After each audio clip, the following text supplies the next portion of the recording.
નમસ્કાર, સ્વાગત છે આપનું આરબી ન્યૂઝના કાર્યક્રમ કવિતાના સફરનામામાં. હું અશ્વિન રાઠોડ સ્વયંભૂ. આજની મારી રચના વિઘ્ન સંતોષી વ્યક્તિત્વ ઉપર છે, જે આપણી સમક્ષ રજૂ કરું છું. બીજાનું બગડેલું જોઈને જેમના મનમાં મલકાટ થાય, બીજાનું બગડેલું જોઈને જેમના મનમાં મલકાટ થાય, સીધે સીધા રસ્તા ઉપર જેવો કાકરા વેરતા જાય.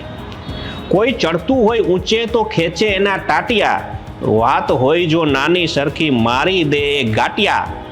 પોતાને કંઈ કરવું નથી ને બીજાને કરવા દેતા નથી, ખુશી કોઈની જોઈને હરખ કદીએ લેતા નથી. મહેનત બીજાની હોય ને જસ લેવા એ દોડશે, કામ કોઈનું પૂર્ણ થાતું જોઈને માથા એ ફોડશે. સાચો માણસ એ જ કહેવાય જે બીજાને તારે, પણ વિઘ્ન સંતોષી જીવતો બીજાને ડૂબાડે મધધારે. ઈર્ષાની એ આગમાં પોતે ખુદ બળશે, વાવેલા જેવા બીજ હશે સ્વયંભૂ એવું લણશે. તો વિઘ્ન સંતોષી વ્યક્તિ ઉપર આ તમારું કાવ્ય. એ આશા છે કે આ કાવ્ય તમને પસંદ આવશે.